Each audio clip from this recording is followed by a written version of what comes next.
you.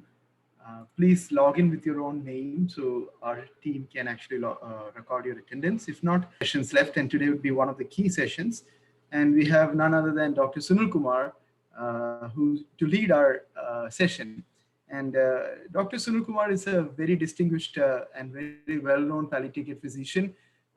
He also holds the additional responsibility, and it is quite a big responsibility, by the way, as the additional director of the Trivandrum Institute of Palliative Sciences, which is a World Health Organization training center for palliative care and pain management.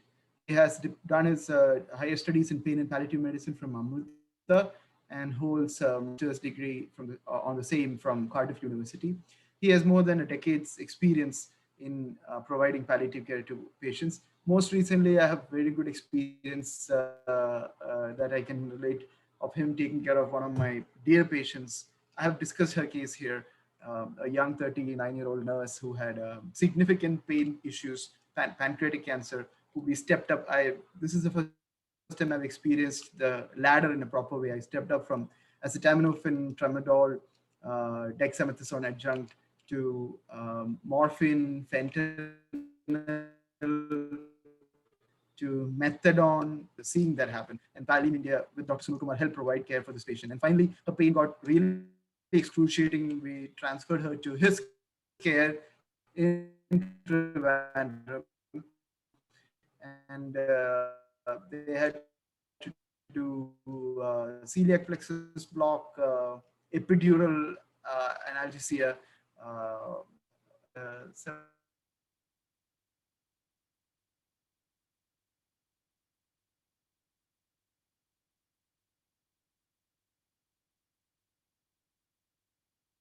Audible too. Yes, sir. We will be talking about what are the commonly used opioids in India, what are the practical aspects while you use opioids, and what are the adverse effects of opioids. These are the things which we plan to cover in 2 sessions. Okay. We have already talked about the step non-opioid and adjuvants. So non-opioids includes paracetamol and NSAIDs, and as you know, paracetamol can be safely used up to 4 grams per day, and as per weight, 12 to 15 milligram per kilogram body weight per dose can be used. And in NSAIDs, the two important NSAIDs which we can use are ibuprofen in 400 milligram TID, and beyond that dosage, it acts like a specific COX-2 inhibitor, which can increase the risk of thrombotic events like stroke and myocardial infarction. And naproxen is another drug which can be used. And adjuvants are actually some group of medications whose primary indication is not pain relief, but it is helpful in some painful conditions like neuropathic pain. And we use tricyclic antidepressants like amitriptyline, whose primary indication is as an antidepressant, but it is helpful in neuropathic pain. So those are adjuvants. Now we will move on to opioids. Okay, so this is the patient whom you have seen from the first class onwards. So the same 35-year-old man who is the father of 2 young kids and has been diagnosed with carcinoma of the upper lobe of right lung and has deep-seated gnawing pain over right suprascapular and infraclavicular area. He is unable to sleep at night. And in the last class, Dr. Mary has started him on paracetamol 750 milligram 6 hourly, ibuprofen 400 milligram TID, and tap pantoprazole 40 milligram per day. But he says he has incomplete pain relief. So if he is your patient, how will you proceed? Anybody can answer this. This is the usual situation which you see in your clinics. Can straight, can straight away go We for will step 3 add morphine. opioids. Sorry. I heard that somebody was saying, Dr. Kripa was saying, can straight away goes to step 3, and somebody else was talking. Sir, Dr. Ravi talked about it. Dr. Ravi, can you repeat it again? I suggested can straight away go and start the morphine. Okay, okay. Anybody else? We can start the patient on tramadol 50 mg 3 or 4 times a day along with ibuprofen. Okay, thank you. Depending on the pain score, you can start on either step 2 opioids or step 3 opioids. But here the pain is, suppose it is moderate, it's like pain score of 5 by 10. So probably we will start him on tramadol or step 2 opioids or opioids for mild to moderate pain. So these are the opioids which can be used to treat mild to moderate pain: tramadol, tapentadol, codeine, and dextropropoxyphene. So tramadol is the most commonly used opioids, and it has two mechanism of action, which is little bit different from other opioids. So it acts like any other opioids, like it acts on opioid receptors. There are three types of opioid receptors: mu, kappa, and delta. And in addition, it also acts like a tricyclic antidepressant. So it inhibits the reuptake of serotonin and noradrenaline, which is the important neurotransmitters in the descending pain pathway. So it has an additional advantage in neuropathic pain theoretically, but from a practical point of view, it is same as other opioids.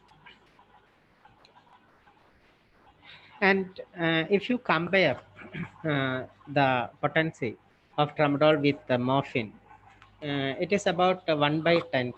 So 10 milligram of tramadol is equal to 1 milligram of morphine. This is not a hard and fast rule. This is for approximately calculating the dose of another opioid when you convert tramadol to another opioid. And this is another important thing that you have to keep in your mind. Tramadol can lower the seizure threshold, especially when you administer tramadol with other medications that can reduce seizure threshold, like tricyclic antidepressants, antipsychotics, for patients with a brain tumor or increased intracranial pressure. So, or a rapid IV injection and doses more than 400 milligram. So all this can sometimes precipitate a seizure. And all of you will be knowing this. It has more of nauseating property, and duration of action is 4 to 9 hours. Maximum recommended dose is 400 milligram per day. So you are starting this patient on tramadol. So you have started this patient with a tap paracetamol 750 milligram 6 hourly, tap tramadol 50 milligram 8 hourly, and 5-butyl powder, that is Spagola husk, 2 teaspoons in 1 glass of water. Review after 5 days. Any of you want to comment on this prescription?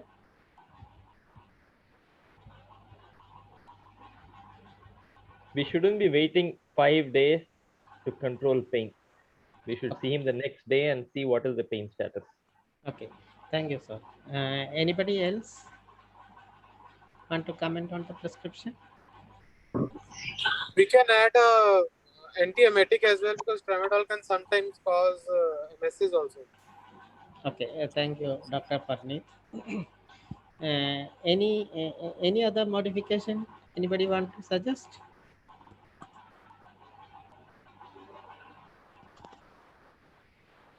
Laxative was lacking here. Sorry? Laxatives to be prescribed as it can precipitate constipation. Fibogel is a laxative. Spagola husk, Okay. which is a bulk forming laxative. Okay. We can combine this to tramadol plus paracetamol, because he has to take it at different timings. 6 hourly means 4 times a day. Other one means 3 times. So it'll be convenient if you could combine the medication. Okay, thank you, Dr. Arun. But the problem is that if you combine tramadol with paracetamol combination Ultracet, which is commonly available, it has only 325 milligram of paracetamol. So the dose of paracetamol will not be adequate. So that's why it has written as separate. But as one of you rightly told that we have to use an antiemetic. So when you start opioid in an opioid naive patient or the patient who has not taken opioid previously, then there is a possibility of nausea and vomiting. So we have to give an antiemetic. And you can see Fibogel is a bulk forming laxatives, which is actually contraindicated in opioid induced constipation. So it should be replaced with a stimulant laxative. So stimulant laxatives which are available are bisacodyl, senna, and sodium picosulfate. So a prescription should be like this: paracetamol 750 milligram 6 hourly, tab tramadol 50 milligram 8 hourly, tab metoclopramide 10 milligram TID for 3 days, because nausea and vomiting is self-limiting. After 3 to 5 days, even if you don't give any antiemetic, it will subside by itself. So for the first 3 days, we will give antiemetic, and after that we will stop. And instead of bulk forming laxatives, we have to use a stimulant laxative. So that's why tab bisacodyl 5 milligram 2 HS. And you can review after 3 days. Okay. Here we have another patient. Mr. P, 70-year-old man, has carcinoma of the lung and is complaining of throbbing pain on right front of chest. Continuous pain score of 5/10. He is a non-epileptic and is on phenytoin 100 milligram BD. How will you manage his pain? Anybody? He is epileptic and is on phenytoin. We should straight away start morphine instead of tramadol or tapentadol, which may precipitate seizures. Yeah, that's a very good answer. So this patient is a non-epileptic and he's on phenytoin. So probably we can start this patient on a low dose morphine. Okay. So we have talked about opioids for mild to moderate pain. One is tramadol and the other one is tapentadol. And now codeine. Codeine, its potency is about 1/10 as potent as morphine. So 10 milligram of codeine is equal to 1 milligram of morphine roughly. And main metabolite is codeine 6-glucuronide.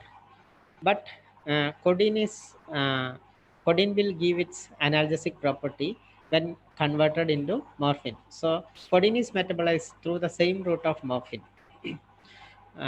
And this requires the enzyme cytochrome P2D6.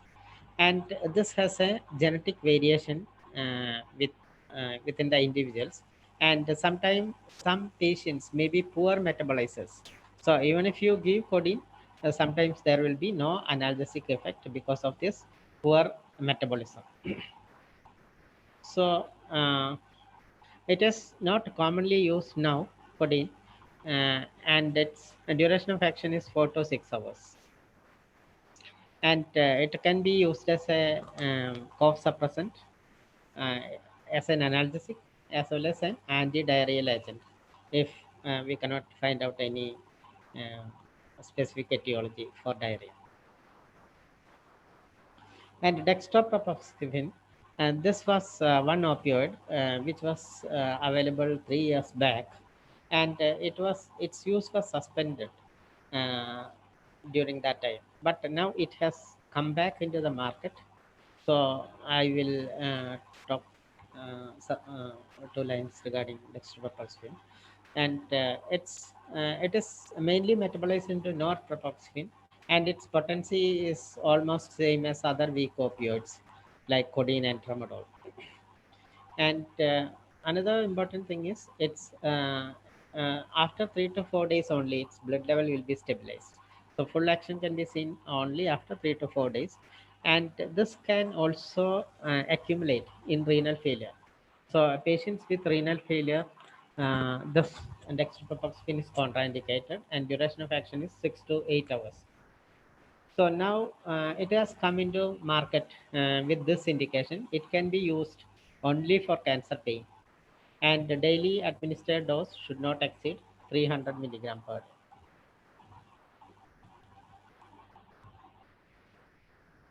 Okay. Till now, anybody want to ask anything?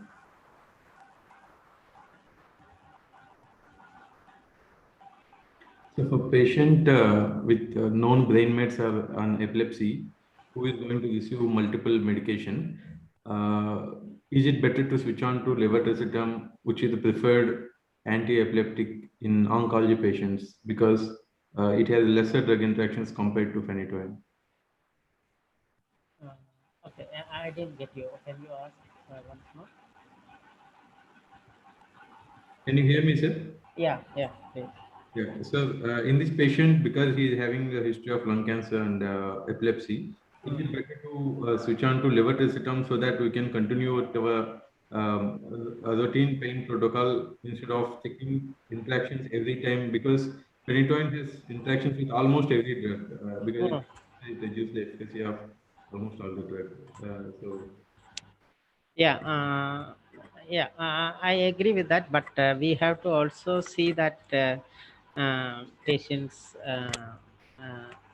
financial capacity, because when you compare both, that also will be a problem. Some patients may not be taking levetiracetam at all because of they are unable to afford. So as you told, we have to balance between these two, the financial capacity as well as the other drug interactions and things like that. Completely agree. Yes, sir. Yeah, thank you. So this patient, we put him on 50 milligram tramadol 6 hourly, and his pain suddenly increased for the past 2 days. Now his pain score is 10 by 10, and he is visiting you in your clinic. He's saying the pain is unbearable. Can you do anything, anything for me? So how will you manage this patient now?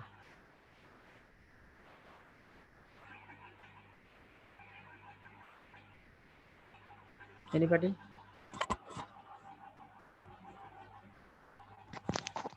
We should shift him on morphine. Okay.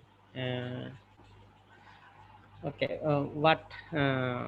What formulation of morphine would you like to use? 10 mg 4 times a day along with the NSAID. Okay. Through which route? Per orally. Orally. We must find out why the pain has increased. Yeah. Actually, we need to describe the pain, what happened since 2 days. We need to know the psychological and emotional component driving the pain for the past 2 days, why it has been increased. And of course, we need to alter the medications, morphine 5 mg Q4 hourly with BT doses to start with, and later reassess after 3 days. Okay. If it is not supportable with the current dosing, and with the emotional and the psychological component to explore further and intervene what makes it so much pain for the 2 days.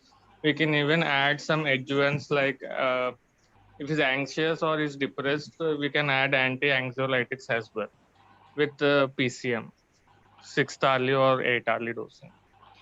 Okay, thank you. As all of you told, like we have to find out the reason for increase in pain and find out the other factors like psychological problems. So, is there any other social issues or financial problems? All those need to be find out. But suppose it is because of the physical pain due to tumor growth. But patient says it is only 2 days. Maybe it was there for last we don't know, last 1 month or so. So if like that, and patient is in your OP in front of you, he want faster pain relief. He says, please give me some injections. So yeah, IV injectables. Yeah, what would you like to give?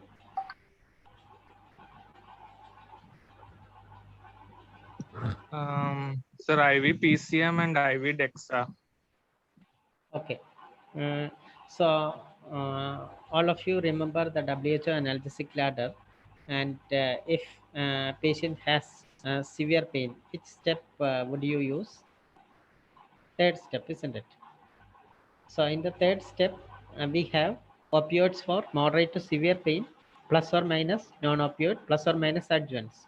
So you have to use the step 3 opioid, that is opioids for moderate to severe pain. So which medication you can use?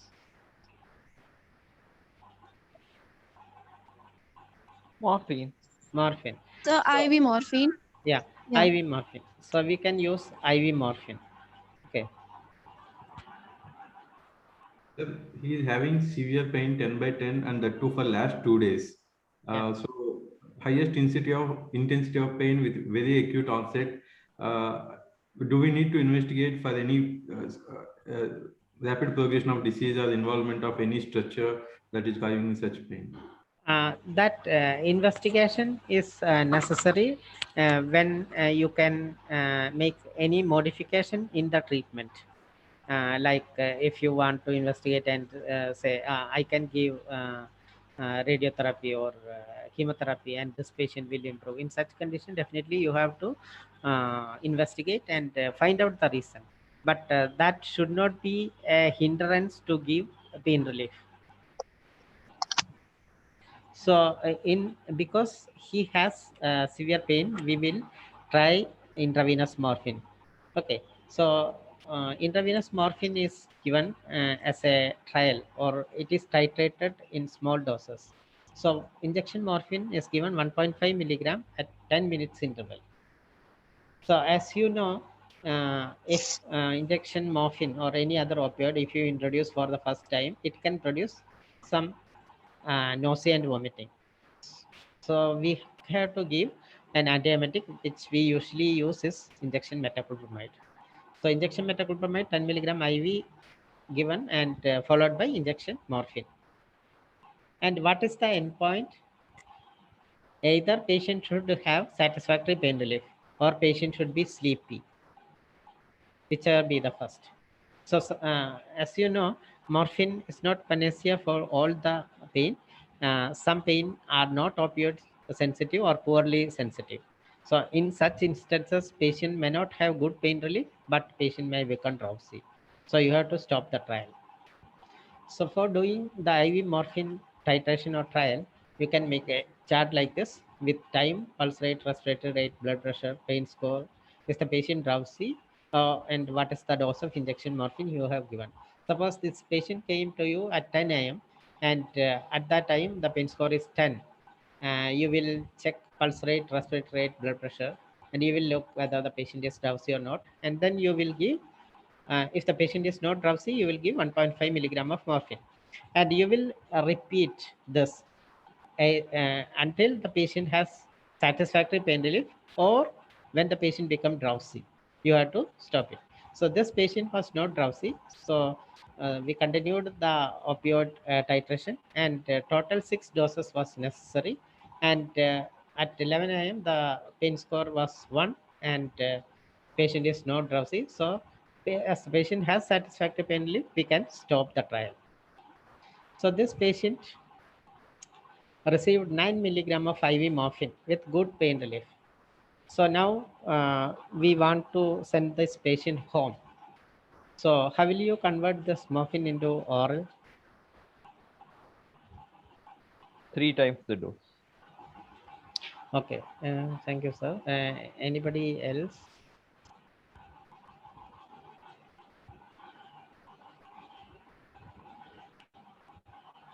Twice the dose of IV morphine. Okay, thank you. So what we have to understand is the conversion, which is twice or thrice of IV morphine, is usually for a single dose. But we are continuing with the oral morphine. So we need not go up to 2 to 3 times of the IV morphine. You can actually start the same dose of intravenous morphine. That is 9 milligram to the nearest possible dose. So 10 milligram would be enough.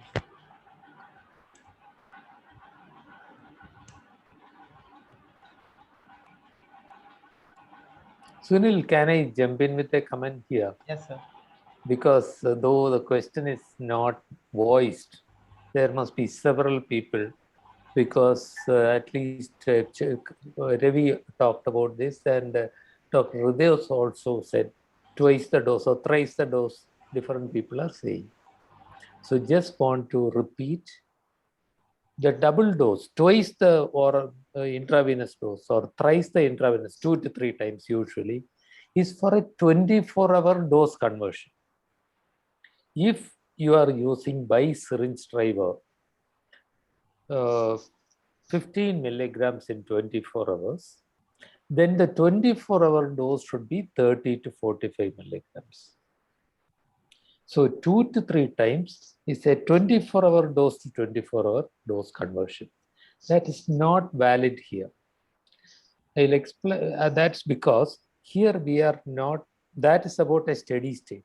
Here we are starting from nothing, building up the dose, which gradually will mean a process of accumulation in the system, so that we come to a base, to a plateau. So the 24-hour to 24-hour conversion is not valid.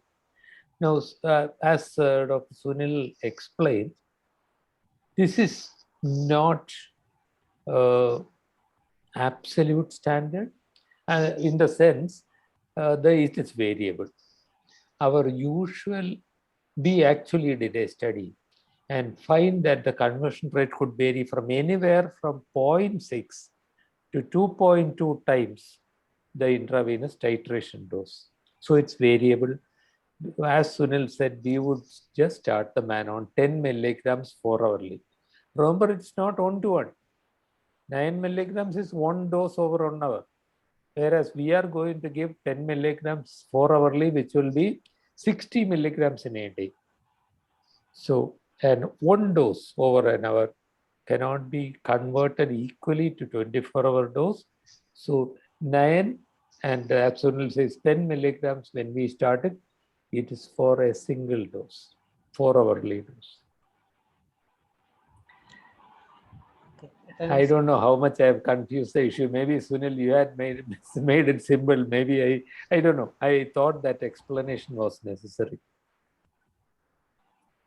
Okay, Sunil, sorry for intervening. Please go on. Yeah. Okay, so for this patient, we can start morphine like this. So usually morphine has a duration of action of 3 to 5 hours, but we roughly take it as 4 hourly.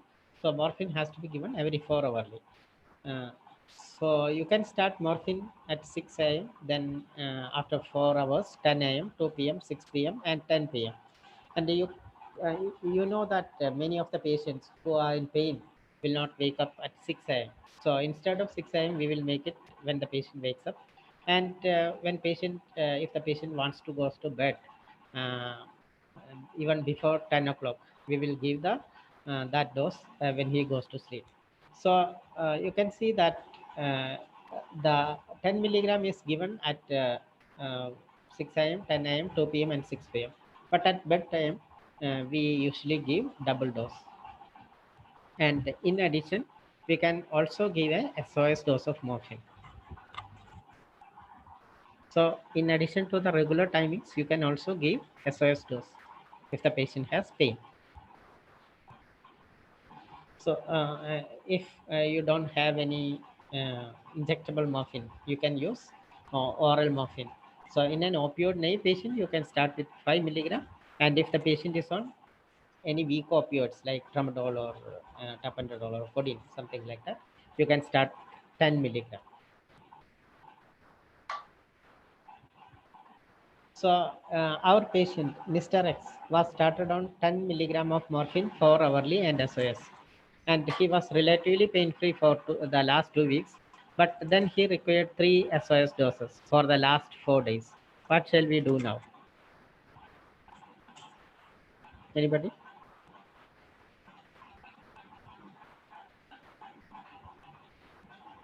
Increase the dose of morphine. Yeah, increase the dose of morphine.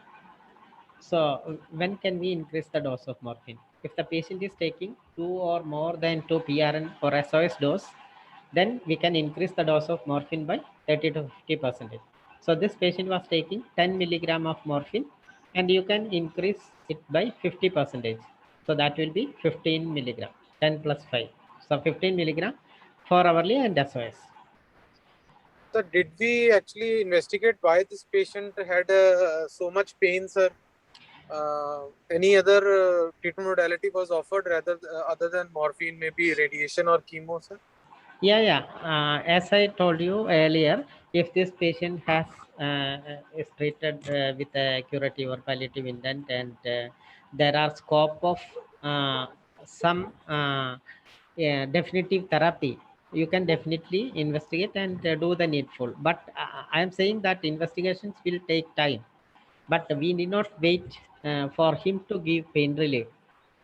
Suppose you are doing some CT scan or MRI, something like that, it will take 2 or 3 days, but it should not be a hindrance to give the pain relief.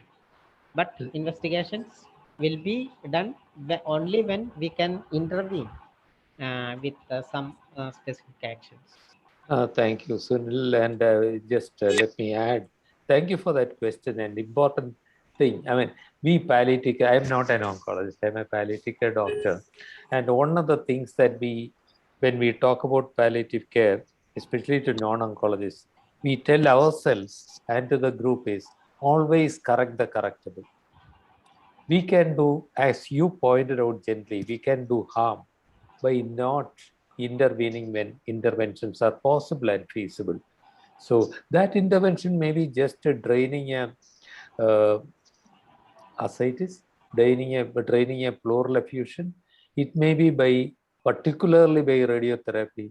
And if a person with cancer of the lung continues to complain of pain and all of a sudden gets a worsening of the pain, and if there is a local tenderness over the rib, I would be very uncomfortable if I do not consult a radiotherapist immediately. So absolutely correct the correctable is a message that we must keep conveying, especially to non-oncologists, because we may forget that important role.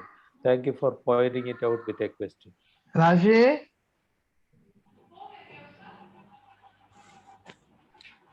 Okay, thank you, sir. So we'll move on. So how frequently would you give SOS dose of oral morphine? And if so, why? How frequently we can give? Suppose the patient has taken 10 milligram or 15 milligram of morphine at 10 a.m.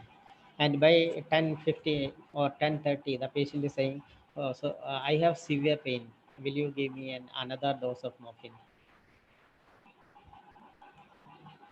Yes, sir. Okay. So let's see. So anybody knows what this is? What is this? Poppy plant. Yeah, that is poppy plant. Poppy plant. Yeah, poppy plant. So the scientific name is Papaver somnifera, and the opium is the most important alkaloid present in this plant. And these are poppy fields, and from the pod of this plant, the farmers make small cuts, and the sap which is coming out, they will collect it and dry it in sunlight, and will transport to government opium and alkaloid factories from which they are producing morphine powder. Okay, and morphine is cultivated legally in 3 states in India, that is UP, MP, and Rajasthan. Okay, so we have to understand the metabolism of morphine to understand about the SOS dose. So when you give morphine orally, it will go into the GIT, it is absorbed into the blood vessels, and from the blood vessels of intestine, it will go into the portal vein, from which goes to liver, where metabolism takes place.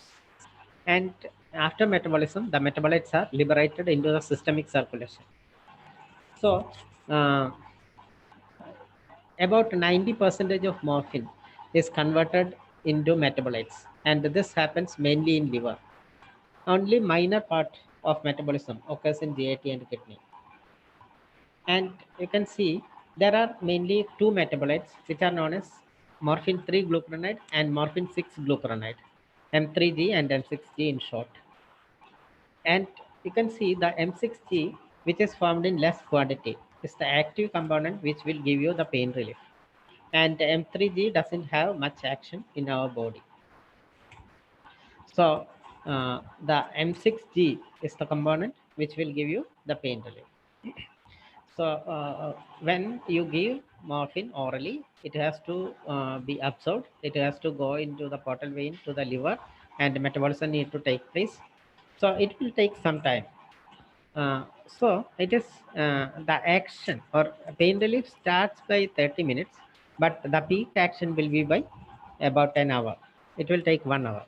So it is better to wait for 1 hour and then administer another dose of morphine. So wait for 1 hour. So 10 o'clock you have given morphine, and you can wait for up to 11 o'clock. By 10:30 the patient will have little pain relief, and by 11 o'clock probably the patient will have good pain relief. So here our patient's pain is stabilized with the 10 milligram morphine every 4 hourly, but he is finding it difficult to take it every 4 hourly.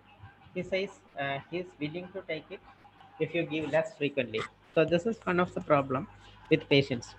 Not only with patients, even we know that we don't, how many of us will finish a course of antibiotics? So morphine has to be given every 4 hourly, but the patient says, please give me less frequently. What will you do?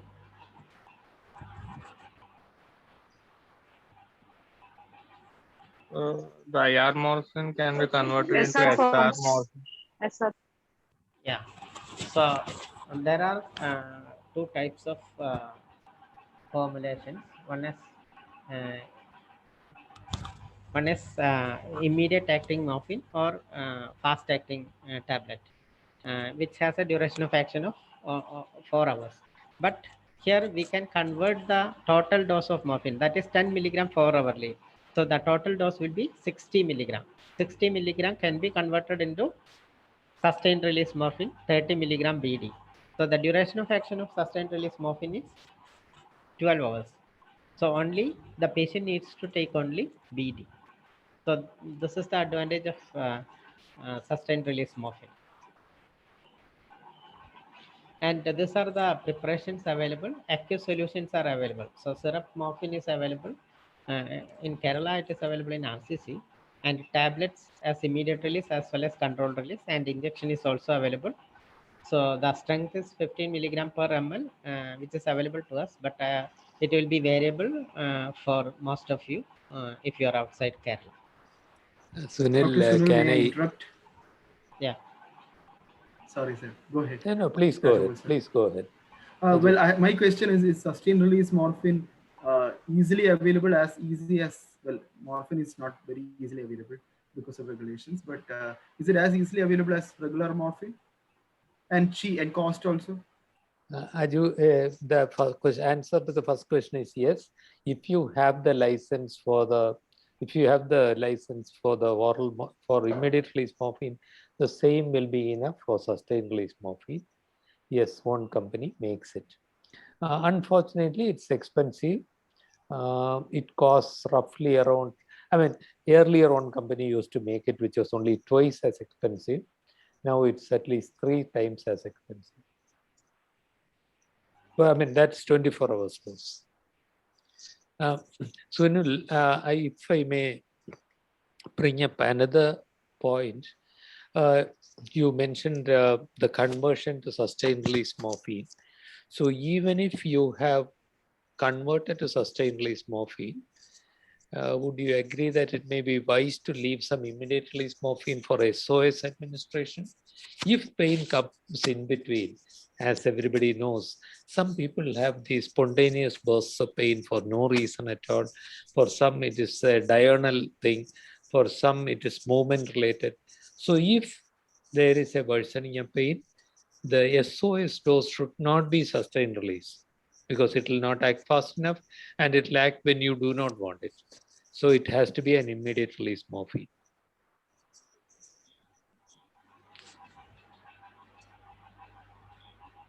So our patient is on 10 milligram morphine every 4 hourly for the past 6 months.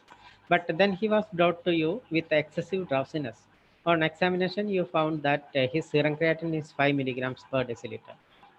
Will you do anything with morphine dosage? So the patient is drowsy and his serum creatinine is 5 milligrams per deciliter. So we convert that into fentanyl patch. Okay. Can you? Because of high creatinine. Sorry. Morphine dose has to be reduced because morphine is metabolized in kidney. Okay. Slight correction for that. Morphine is metabolized in liver, but it is excreted by the kidney.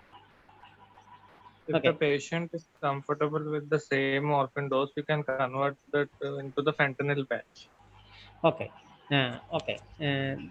So I just want to tell you that when the patient has a chronic kidney disease, probably the patient will become drowsy because of the accumulation of the morphine 6 glucuronide and its and morphine.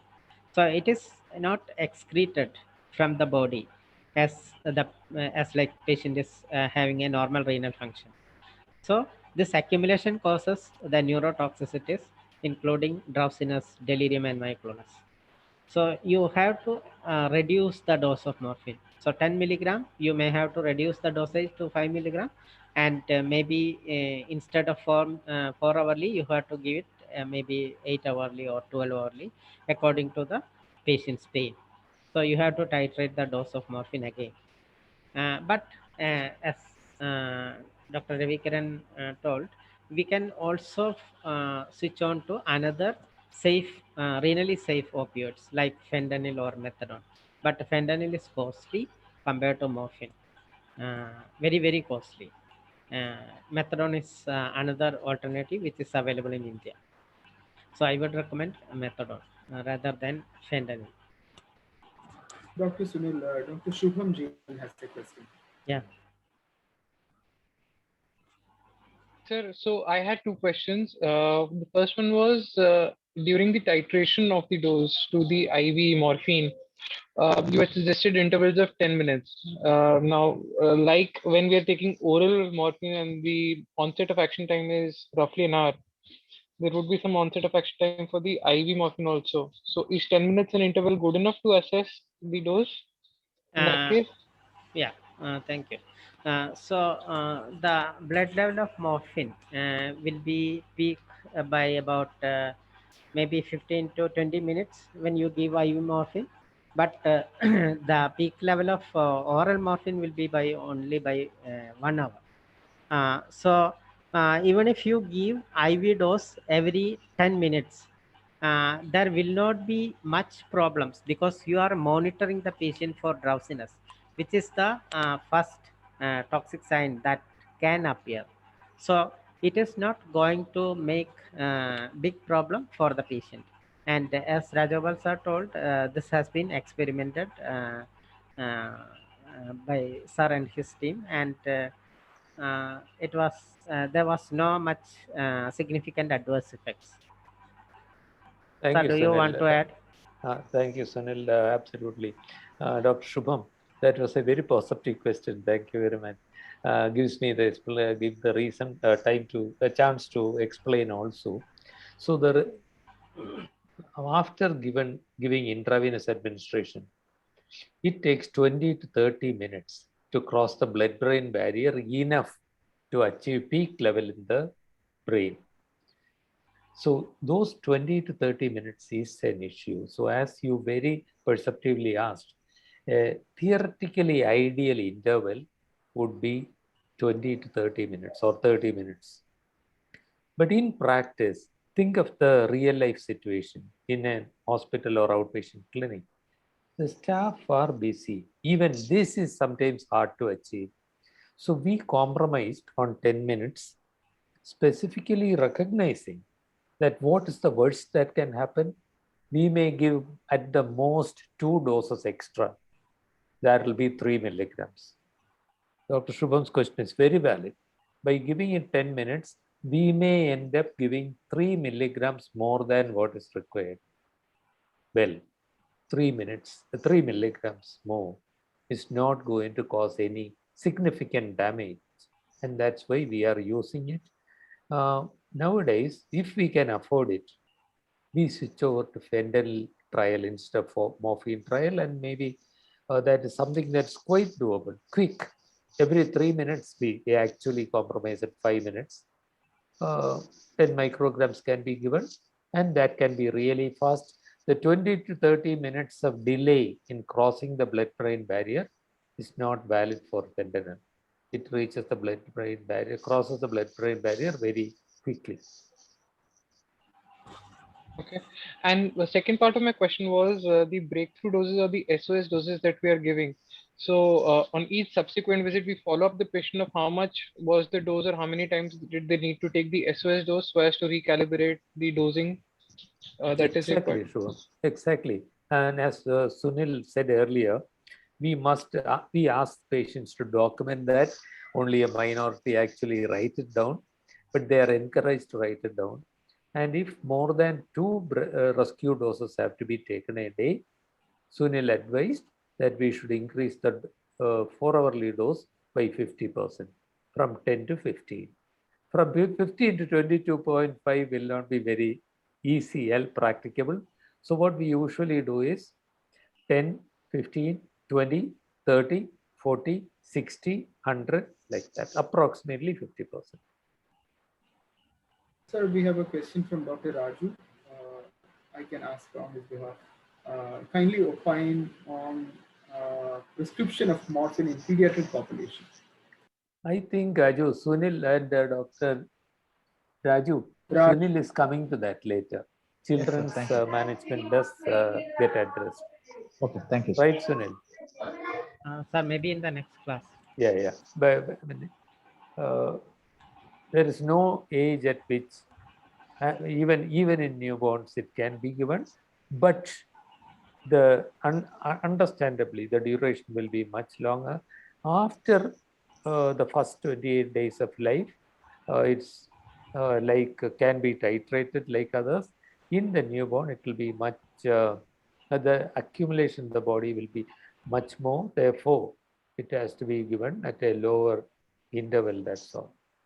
But Sunil will come to that, if not in today's session, at least next week. The dosage is 200 microgram to 400 microgram per kilogram per dose. Sunil, again, that's only the usual dose, just as we say that morphine, the per kilogram body weight dose is 0.1 to 0.2 milligram per kg. That's what you would use in the postoperative ward. But in cancer, of course, even in children, Sunil gave the initial dose for titration, but starting from there, depending on the condition and depending on the degree of pain, we keep titrating. Yeah. Okay. So this patient, because of his renal failure, we reduced his morphine dosage to 5 milligram 8 hourly. And after 2 months, he was unable to swallow anything, including morphine. So please don't consider this because of malignancy or something, because this patient is approaching end of life, but he has pain. He is unable to take anything orally, but he is in pain. So now what will you do for pain relief? Sunil, before you get the answers, as we already mentioned, always correct the correctable. And if somebody is unable to swallow something, somebody with advanced cancer is unable to swallow, my first suspicion will be just something as simple as candidiasis. Of course, the malignancy itself also has to be considered. But supposing it is not that, for whatever reason, patient is no longer able to swallow, that's the issue now, as happens very often in advanced illness. Sunil, sorry, back to you. Yeah, No, I am waiting for any comments. We can switch over the patient to fentanyl patch. Okay. Okay. So this patient is at his home, and maybe you can switch over to fentanyl patch. But anything else can we do?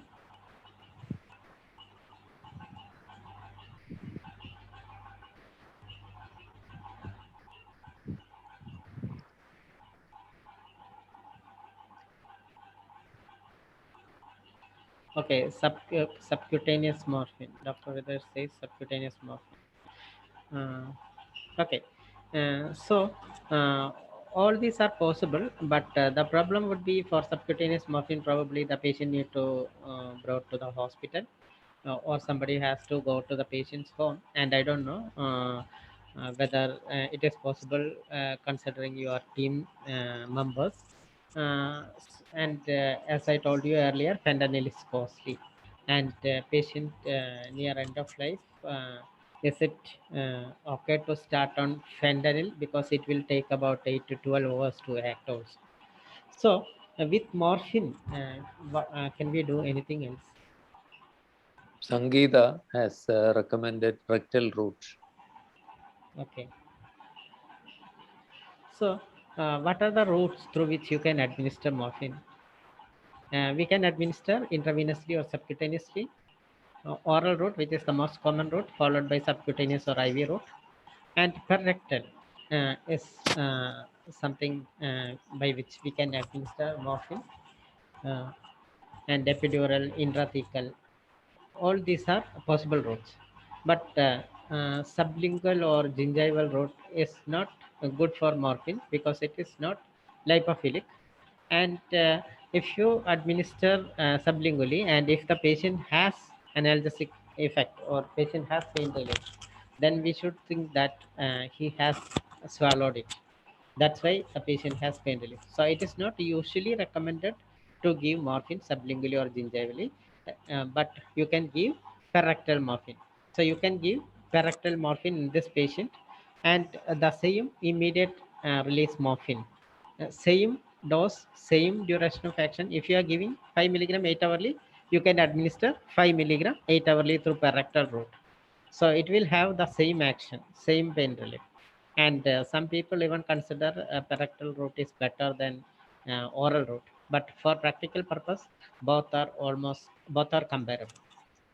Well, Sunil, may I add something? Yeah. Unfortunately, morphine suppository is not available in the country. We tried to get the companies to provide it, but they are saying that if they make one batch, we'll have to assure them of an order of 50,000 tablets within the next 6 months, which of course, suppositories, which of course is not practical, it's not available. So that is a bit of a challenge.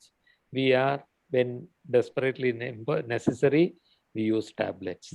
Well lubricated, the tablets are inserted.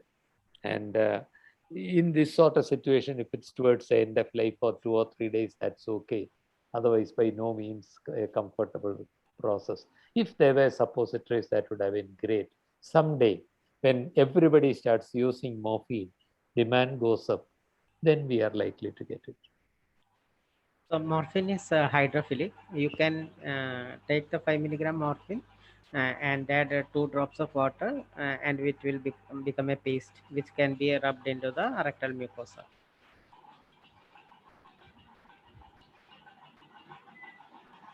Sir, may I interrupt? Dr. Yeah. Sunil had a question, and that is, what should be the dose of morphine when we start in a opioid naive case? So usually you can start with 5 milligram 4 hourly and with an SOS dose of 5 milligram. I think we can stop with this. And one more question, sir. Questions. Yes. Yeah, one more question from Dr. Dodala. Do you advise at what depth in rectal or anal mucosa should we keep the morphine suppository? So maybe maybe 2 to 3 centimeter into the rectum, where you can feel the rectal mucosa, and just rub it over the that region. That's a very positive question, because absorption from the rectal mucosa is both through, if you go high, it will be more through the portal route. If it is not, maybe it goes more into the systemic circulation. So, I mean, not that it's a big thing, but if you put it up very far enough high, more will get metabolized in the liver. But that is a small difference. But one practical point I want to say is, if you are putting in a tablet or suppository into the rectum, and it has to be in touch with the mucosa. If, as Sunil says, you are putting it with a gloved finger into the rectum as a paste or something, the one risk is that it may be immediately extruded. If not, that's fine, that's great. But if a tablet or suppository gets embedded within the fecal matter, it will not act. So it has to be close to the mucosa. Rather than the depth, that will be the valid point. If some patient requires frequent parectal administration, uh, you can actually administer it through the scalpel set. So cut the needle with the hub wings of the scalpel set and introduce the small tube into the rectum, and you can actually inject that morphine into the rectum. Innovative. So we can take more questions.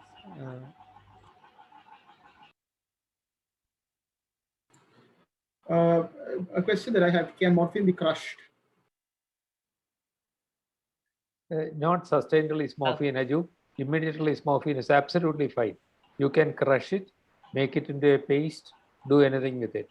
But sustained release morphine has to be intact. It cannot be broken or crushed, because the moment you break it into two, it acts like an immediate release morphine, which is certainly not advisable, because the immediate dose will be very high and cause toxicity, and delayed dose will not be there, and patient will then be in pain. Dr. Karnan, can you ask your question orally?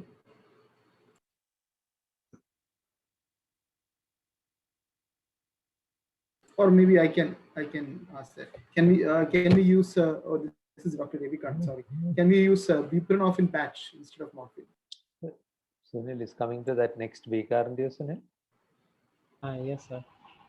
Okay. Shall we postpone discussion on buprenorphine to next week? Yes, absolutely. Dr. Dodala says it will be mixed with fecal matter. If it gets mixed with fecal matter, mixing is not a problem. The problem is if it doesn't get into touch with the mucosa. That is the problem. If it is fairly firm or hard fecal matter, and the thing goes inside the fecal matter, it will not work. If it gets into the contact with the mucosa, it will work. This is a risk, I must admit. Another problem with regards to giving morphine, the barrier, the communication barrier with the family. Have you ever had to use a different word for morphine? Like masquerade it as some other tablet? Or is it right to do Sunil, that? shall I take the question? We believe it is ethically wrong to hide something. That's very short-sighted, is my feeling, because sometime they may come to know and they'll be very angry, and it's the person's autonomy is being infringed. And what we achieve is, okay, misguiding the person into taking something, but if the person finds out, it's a bigger problem apart from the ethical issue. But moreover, unless we spread the word, how will ever the fear vanish? So I think all of us should keep advocating for certainly not hiding any of the negatives, but advocating for its safety. That's the only way in which the fear will go. The same thing happened in the Western countries, as far as I have heard. in the last century, in the 90s in the UK, 80s and 90s in the UK, and after the turn of the century in USA. Initially, yes, the fear was very much high. We have to keep making people familiar with it. There is no other source. But Aju, I don't think I would like to do that. But the problem very clearly is more with the educated middle class or upper class people. The poor people do not know much. If they have a question, they will have asked a simple question and that's over. Whereas we are in contact with professionals, nurses, doctors, who may have fixed ideas about morphine, which we have built over the last half century. So that's where it becomes hardest. Sir, final few minutes. Would you help us understand about the other issue that we always hear in the news media about opioid abuse? And sometimes we do hear comments from other doctors that they will be abused. Also, please comment about the OxyContin problem. OxyContin problem. About the inappropriate and non-medical use, we are going into it at a later session when we are discussing opioid access. That's a very important question and we will address it in detail. We have to understand what exactly the risk is. It is not correct to say that the zero risk of addiction is zero. Not true. If we say the risk of addiction is negligible in people with malignancy, that is more correct. OxyContin, well, as the last question, OxyContin is continuous release oxycodone. Around the turn of the century, in USA, till then, UK and Western European countries used morphine a lot. USA did not. At about the turn of the century, they started using it, at which stage the industry took on advocacy for pain relief. Pain started to be measured as the fifth vital sign, and unfortunately, as part of it, a bit of an irresponsible advocacy happened. OxyContin was touted as a safe, non-addictive medicine. Now, mostly, unlike in the UK, where the education and the UK and Western European countries, where education of pain relief happened gradually, in USA it was a major campaign. People started, even today, if you have a tooth pulled, you will walk away with a prescription for 3 weeks supply of OxyContin. It continues. So that kind of use happened. Two things happened. One, because it was touted as non-addictive, it started being used in non-cancer patients a lot. Say, for example, somebody with a low back pain of unknown etiology. I'm not saying that it can never be used, but the current guidelines say it should not be used as a opioid, should not be first-line drugs in non-cancer pains. There was a lot of non-cancer pain for which it was used. And of course, along with this, it was not only prescription medicines. Across the Mexican border also, smuggling happened a lot. All the bad name came upon opioids, but OxyContin was unjustifiably promoted without any doubt. There are a few hands raised. Aju, do we have time to take them now or should we postpone them to later? Whatever you say.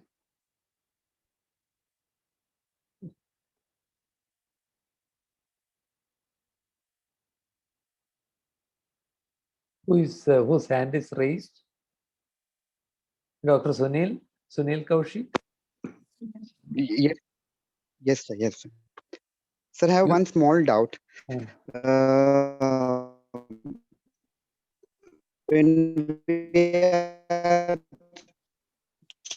changing, Dr. Sunil, your voice is dragging. You are not audible. Please put it up in chat. Morphine, if the pain is not managed, step ladder 2. I mean, the promote the. Sunil, did you get the question? Dr. Sunil, your voice dragged in between. I could not make out what you were saying. Sir. No. Sir, am I audible now? Now you are audible. Yes, Dr. Sunil. Yes, sir. If the pain is not controlled, even on tramadol at 200 milligrams in 24 hours, we increase it to 400 to maximum of 400.